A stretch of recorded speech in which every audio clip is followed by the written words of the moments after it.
Hey there, welcome back to the channel. Thanks for watching. What I'm going to show you today is a guitar I've been waiting to get my hands on. This is a Jet JS300, and this is something I'm pretty excited about, and since you've landed on this video, you're probably already aware, but these are sort of the new kid on the block when it comes to a value guitar that's getting rave reviews.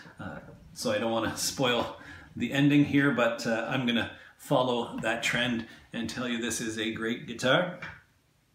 I will get into the pros and cons, but that'll save you some time. In case you were curious, my recommendation would be to place your order. And I'm not typically a guy that promotes retail shopping. I do not buy guitars new as a rule, and I made an exception for this guy. Now it's a seafoam green with the aged plastics, and it has the roasted maple neck, although this one it's not nearly as dark as the promo photos, and that was a little disappointing. But it does feel great. It's got a satin finish, and it has nice rolled edges on the fingerboard, so it feels really good quality. There's not a single fret sprout, so you can't feel the metal. It feels like a very high-end guitar in that regard. The tuners that they're using are Jet branded tuners, but they feel great, and I really like the buttons they have on them, sort of like a Kluson style vintage button. Now I will say the headstock is kind of ugly. I don't like it, and when I first got the guitar I was a little disappointed. You know, I had seen the reviews, like you probably have, saying how this thing feels like it's worth $1,000 or $800 or whatever. So I had high hopes, and a couple of things sort of initially I didn't like. I didn't like these, you can see the knobs, they look super cheap. And I thought, oh no, the hype was just false, and I've got myself a piece of crap. That was just an initial reaction to the knobs. But once I played the guitar for about half an hour, my view on this guitar is about as high as it could be. I not only believe the hype, but I'm willing to sort of repeat it and pay it forward to you guys watching my channel.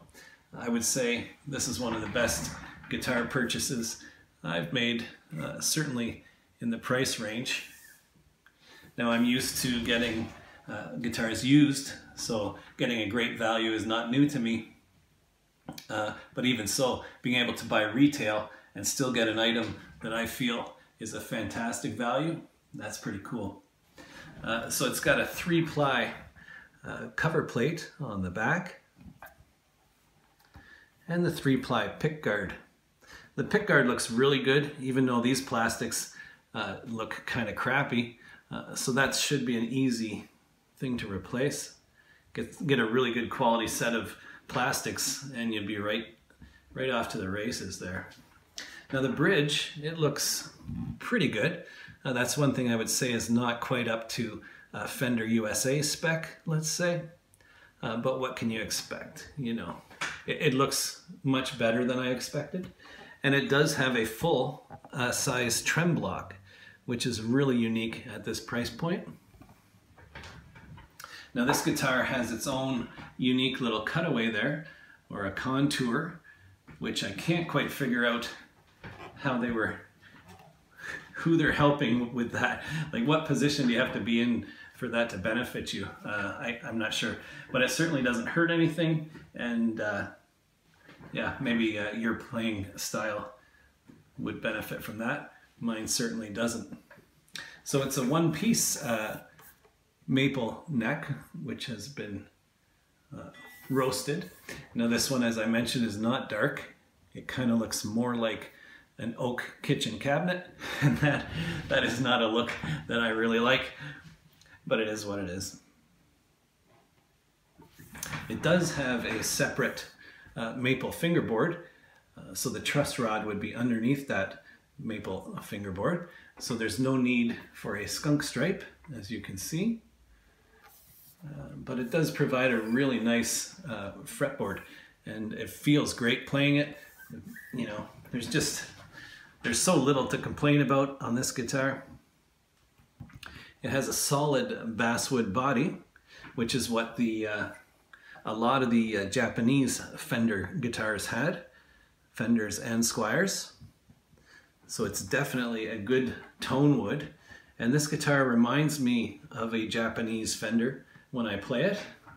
Other than the neck feels more like a USA Fender because it's the satin finish, which is not something I've been a huge fan of.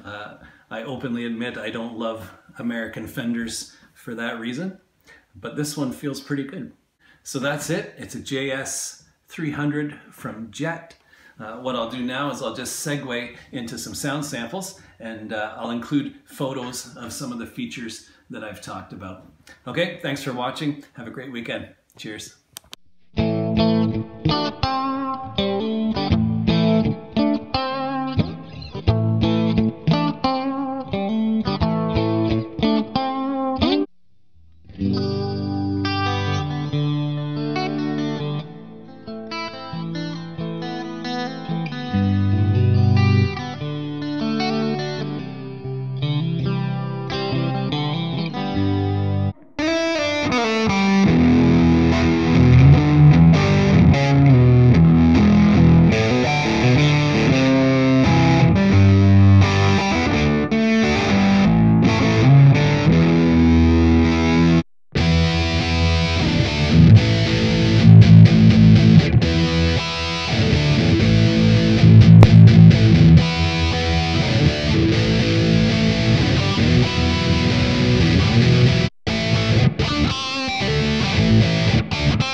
Thank you.